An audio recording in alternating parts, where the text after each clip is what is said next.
Hey guys, today I'm going to talk about a new movie that I saw very recently, and that was The Zone of Interest, made in the United Kingdom but in German. So it was able to compete for the Academy Award for Best International Film, and it is nominated in that category, and I think it's also nominated for Best Picture, which is a big deal. This movie is directed by Jonathan Glazer, who you might remember from movies like Sexy Beast, movies like Birth with Nicole Kidman, or one of my favorite movies ever because I just love that movie, Into the Skin with Scarlett Johansson, which was a movie about an alien that comes to Earth and she's like trying to understand what Earth is all about, and she doesn't get anything. There's things that she doesn't understand, like food, and that movie is insane, but it's good insane. It's really everything, I would say. And Scarlett Johansson is just amazing in that movie. It's one of her best performances ever, I think. So I was very interested in watching The Zone of Interest because of that, because of Jonathan Glazer, and also because he directed and wrote the screenplay for this one, but also because of the subject matter. I had read this movie was about the life of Rudolf Hess. I would say Haas, but I don't know how the word is said. I'm going to say Haas the whole video, but I think the pronunciation is different in German. And the life of his family too, living just nearby or just outside Auschwitz concentration camp back in World War II. And he was one of the many commanders, one of the chief the chiefs or the controllers, if you will, of the concentration camp back when it existed until 1945, when obviously the war ended. But as you might be reminded, that place was a place where death happened often because of the massacre occurred against the Jews, against the Jewish people, not only the Jewish people, but mainly the Jewish people in that concentration camp, and again against so many other people, like communists, like gays, like political opponents in many ways, against so many types of people, mainly Jewish people, and it was a horrible place in the world. So I was very interested in this movie because I saw the trailer and it seemed about something else. And actually, it kind of is and it kind of isn't.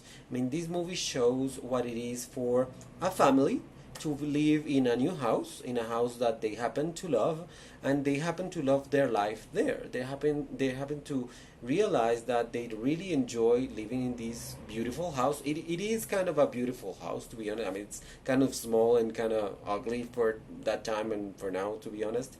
But it is what it is, and the wife called Hedwig, played by Sandra Holler, was also nominated for an Academy Award, not for this movie but for Anatomy of a Fall.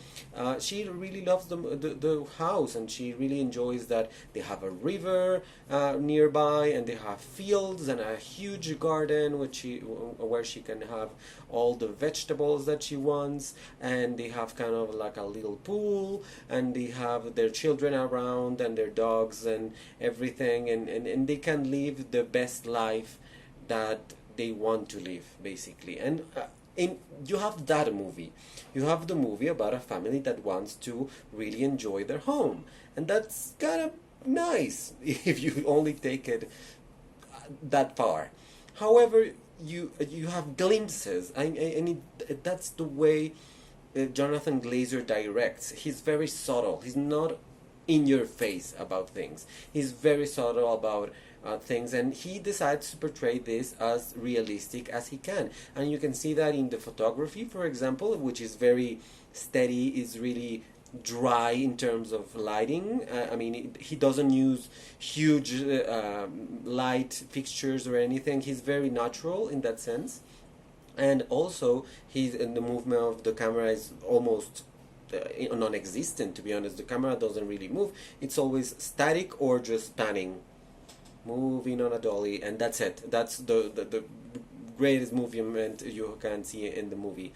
But you have all the subtleties underneath, and non really spoken out loud, but you can see them, and some things you can actually hear them in the background. And actually, the sound design for this movie is amazing because, of course, they are living next to a concentration camp, and Jonathan Glazer has a very good decision not to show the camp as it is, but only to show to make us hear, make us listen to the sounds of the camp. So we hear the sounds of boots, the sounds of soldiers, the sounds of people working, of a factory, and of course the sounds of crematory devices working, the sounds of people suffering, the sounds of people being shot at. And that's obviously what really makes you realize what the movie is about. I mean, it's not only about a nice family that moves into a nice home and tries to stay there against the wishes of their that's the main character's boss, basically. No, it's not only that, it's because it's a historical film and it deals with something horrible that happened. So it's really those two realities that really clash in this movie in such a subtle way that's why it's so effective. I mean, recently Steven Spielberg said that this movie is the best movie ever about the Holocaust, except for his movie Schindler's List, which I have to say it's kind of true, to be honest, because I recently saw Schindler's List, and that movie is, I mean, it's very subtle too in some ways, because they deal with a character that shouldn't be a hero, because he's awful. He's actually a really awful person at the start, Mr. Schindler. But then he transforms into a hero, but not because he is a hero, but because he realizes that he has the capacity of doing something right, and he wants to do something right, and he just wants to do that. I mean, he's not planning to be Superman. He just wants to do this thing that he thinks is the best thing to do, and that's it. And then he transforms into a hero because, of course, he saved a lot of people from being murdered in concentration camps. And this movie is kind of the same, because you have this subtle image of the family, of the kids, of the beautiful garden, of the guy that wants to do well in his job, so he doesn't move with his family to another job, he moves alone, so he's sacrificing himself for the family. But of course, behind all of that, you have, these people are exactly the opposite of Oscar Schindler. They're the bad guys, basically. And it's really shocking, but it's really well done. It's never in your face. And the only moment that it's kind of in your face, but not really, is at the end, the very end of the movie. And this doesn't really say anything about, I mean, this is not really a spoilery movie at all. But at the end of the movie, you have images of actual women, Polish women, I have to assume, cleaning the museum that is located in Auschwitz. And they're just cleaning. They just have their mops, they have their brooms, they have their vacuum cleaner, whatever, and they're just cleaning the places where the clothes of the prisoners were, and the weapons, and the shoes, and the crematory building. And it's very shocking, because then it's the way the movie says, this is real. We're not fucking around here. This is real. I mean, we just showed you this family doing this, but this is what happened behind that.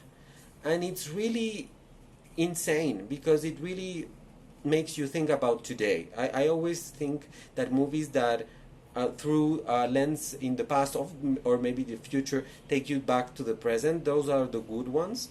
And for example, that makes you think about so many people. I mean, I'm not going to exactly talk about any conflict right now, but it makes you think, for example, about how many people are thriving while others are suffering, and in the same place, and in the same moment, and in the same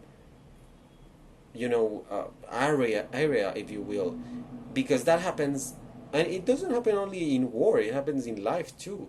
How many people do you think in your building, for example, in your apartment building, imagine how many people are suffering right now?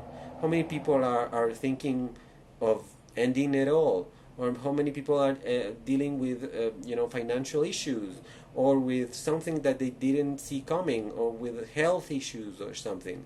And imagine at the same time how many people in that same building are getting a new job, getting a new child, getting married, meeting the love of their life, having great sex. Isn't that amazing? Someone having the best sex of their life in a building, and just 2 units over, some people are crying because someone died. That's amazing. And I think this movie has that feel, that you have this family that speaking about things that seem so mundane, but we cannot judge them. I mean, I don't think it's possible to really judge the hosses when they are speaking about their home, because that's people today and anywhere, really. I mean, you don't have to be a Nazi to really want to have a nice home. That's what people want what anyone wants. But what happens behind that is what is messy and horrible, and really makes you think about how you really have to put everything into perspective. And I think that movie really shocks you, and really sets your mind to figuring that out, and really thinking not only about your own happiness or your own sadness, but what is happening at the same time somewhere else, or maybe on the other side of the wall. And I think that's amazing for this movie. I think it's a beautifully made movie, because it looks gorgeous. It looks clean. It looks concise, I would say. I mean, everything is really well thought. I'm really surprised that this movie wasn't nominated for Best Production Design, that I remember, or a Best Costume Design, because it's really well done. It's very intentional. It's very clear. But the cinematography is gorgeous. Again, there's some use of different filters, let's say, that is really well done. It's really clever. The sound is chilling, I would say. I mean, I know that the sound category at the Oscars and elsewhere is mainly about like effects, like the combination of sound with visual effects, or maybe even music. But this movie is against that, because there's no, I mean, the score here is minimal, very much minimal, and there's no visual effects at all. So you only have sound as it is, sound, and exploring that part of your understanding of the world. I mean, that's really impactful, and the screenplay, of course, is amazing. And I'm really happy for this movie to be nominated for for Best Picture, sorry, and Best International Film, which I think it will win. To be honest, I think it has a very good chance of winning international film, and that hopefully will make more people watch it, because it's really good. It's really good. And again, please watch Into the Skin too, because that movie is insane, but it's so good, and the ending is fantastic. I think it's one of the best science fiction movies ever. So please watch The Zone of Interest by Jonathan Glazer, also Into the Skin by Jonathan Glazer, and just watch all the movies right now, because some of them are really, some of them are not really that great, but some of them are really, really good. Thank you so much for watching this review, and I will try to make more reviews very soon about all the movies that are now for the Oscars. Thank you so much. Goodbye.